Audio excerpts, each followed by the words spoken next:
Circé, porteuse d'histoire et de poètes. Circé Productions présente La pension Margony de Dany Laurent. Chapitre 1 Quai de la Tournelle à Paris. Elle aime ça, Lily, voir passer les péniches sur la Seine. La proximité de l'eau l'apaise. Quand il a été question de s'installer quai de la Tournelle avec Lucien, elle a tout de suite dit oui. À cause de l'eau qui coule pas loin.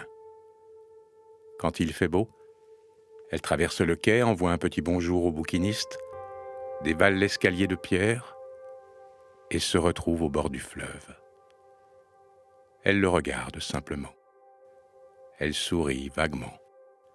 Elle oublie ses chagrins, ses ennuis, la dureté du travail, son dos qui la fait souffrir, les factures, tout ça. Elle oublie. Elle regarde l'eau et elle sourit. On pourrait dire qu'elle est presque heureuse. Presque. Quand il fait mauvais temps, que l'hiver n'en finit plus avec cette pluie qui ne s'arrête pas, elle s'installe dans sa chambre, s'assied sur sa chaise en paille et regarde la pluie qui tombe sur l'eau, les bateaux qui passent, lentement. Ça lui rappelle une peinture qu'elle a vue il y a très longtemps avec Lucien. Pas au musée, non. Elle n'allait jamais au musée avec son mari. C'était à l'aventure d'une boutique qui vendait des tableaux, rue de la Bûcherie.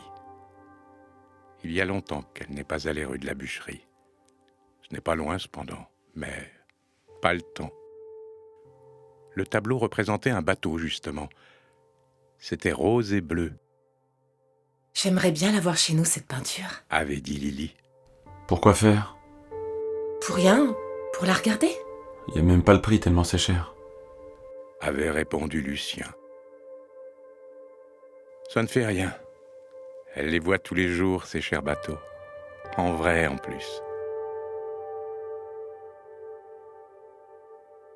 Lily jette un œil sur le thermomètre accroché à l'entrée de la pension. 25 degrés. Et il n'est que 7 heures du matin. Pas un nuage. Quel temps fait-il en Guyane? C'est une question bête, pense Lily, puisqu'à cette heure-ci, il fait encore nuit là-bas. Valentin doit dormir. Dans quelle chambre? Dans quel lit? À quoi ressemble son univers? Elle n'en sait rien. D'ailleurs, elle ne sait rien ou pas grand-chose de son fils. Il demeure un mystère. Est-ce que tous les enfants sont des mystères pour leurs parents? Elle ne sait pas.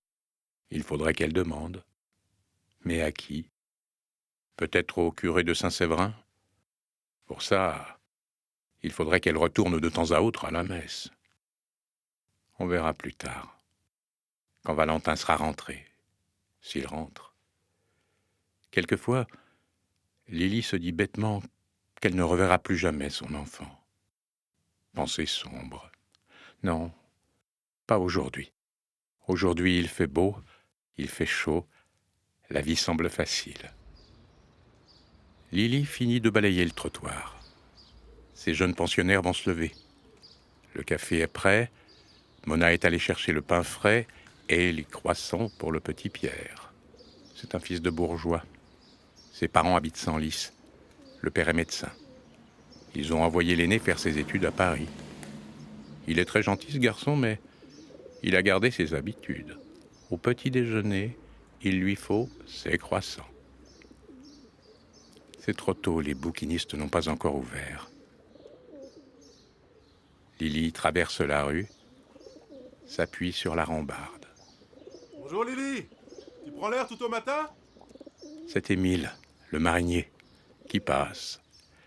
Un Picard, gentil garçon. Quand tu veux, tu viens me donner un coup de main, grand serin. Je me garde justement. Tu m'offres un kawa? Et comment je gagne ma vie, pauvre pomme? Ah, j'arrive, beauté! Lily desserre le col de son chemisier. Tout à l'heure, elle mettra une robe légère. Sa robe vieux rose, avec les petites fleurs. Elle relève ses beaux cheveux châtains, y plante une grosse épingle et les retient en chignon. C'est plus commode pour travailler. Quelques petites boucles s'échappent et retombent sur sa nuque. Une nuque altière. Malgré l'âge venant, elle a gardé un dos rectiligne, des épaules qui ne fléchissent jamais. Même le soir, après une journée bien remplie, sa tenue reste toujours royale. Lily pénètre dans son salon. C'est comme ça qu'elle l'appelle, son salon. Ce n'est pas un bistrot, pas un café, c'est le salon de la pension. L'endroit où tout le monde se retrouve, pour manger, boire un café, ou même travailler quand on n'a pas envie d'être seul dans sa chambre. Il y fait encore frais à cette heure matinale. T'as pensé au croissant? Mona vient d'entrer. Avec elle, le soleil qui éclaire sa jupe à carreaux. T'iras mettre un jupon, on voit tes jambes. Mona traverse la pièce de son pas dansant. C'est un bonheur, Mona. Une fille rêvée, blonde, lumineuse, aérienne. Un sucre d'orge, une miniature. Quand elle marche, ses pieds semblent ne pas toucher terre. Je vais en mettre 2 de jupons. Un rose et un bleu. Ceux en tulle, comme Brigitte Bardot. Grouille-toi, le café va être froid. Mona a posé les baguettes sur la table.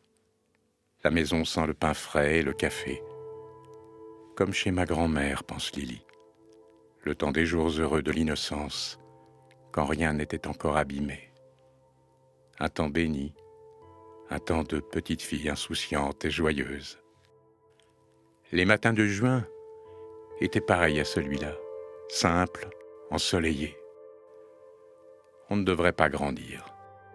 On devrait rester à l'abri de ses grands-parents, ceux-là même qui vous prennent à bras-le-corps et vous aiment comme vous êtes.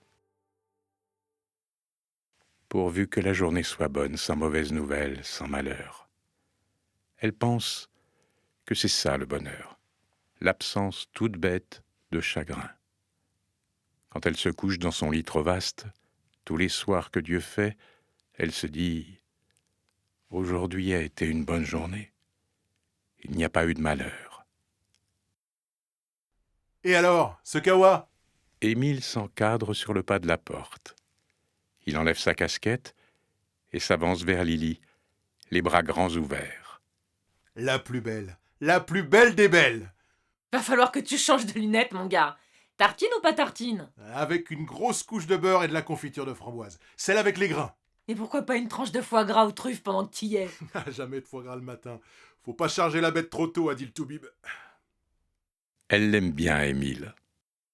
C'est un garçon courageux, qui ne se plaint jamais. Pourtant, des déboires, il en a connu.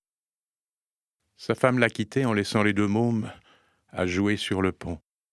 C'est comme ça qu'il les a trouvés, jouant sur le pont. Et il ne l'a jamais revu. Il a placé les petits dans un pensionnat sérieux, tenu par des bonnes sœurs. Un marinier, ça vogue tout le temps. Les enfants, c'est compliqué.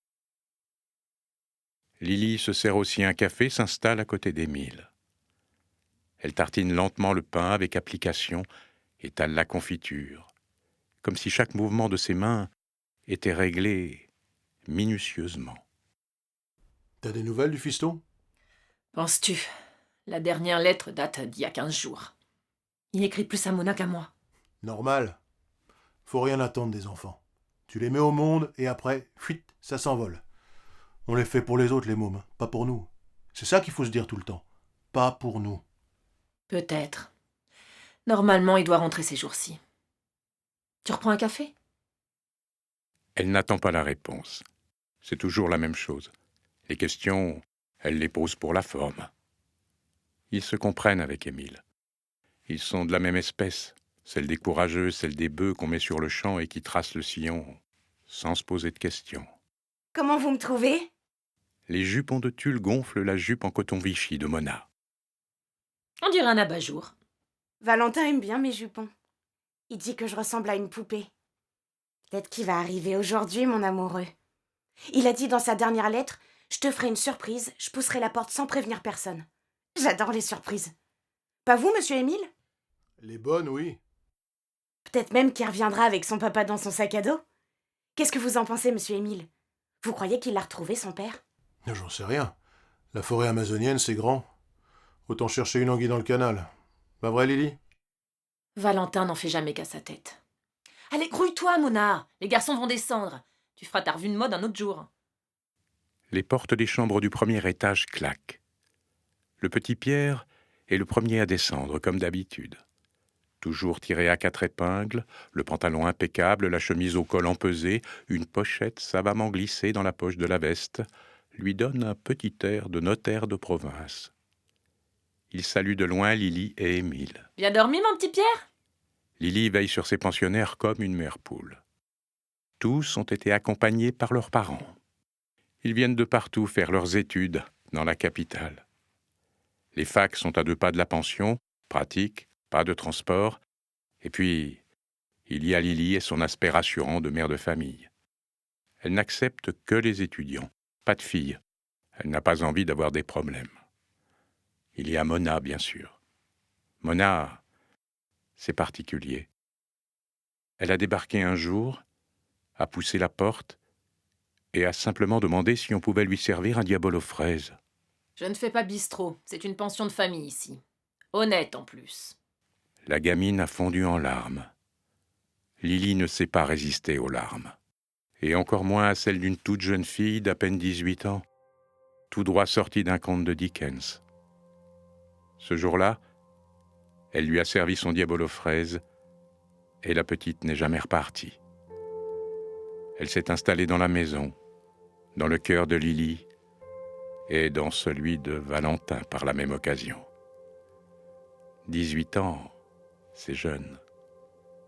L'affaire s'annonçait compliquée. La mère de la jeune fille habitait Belleville.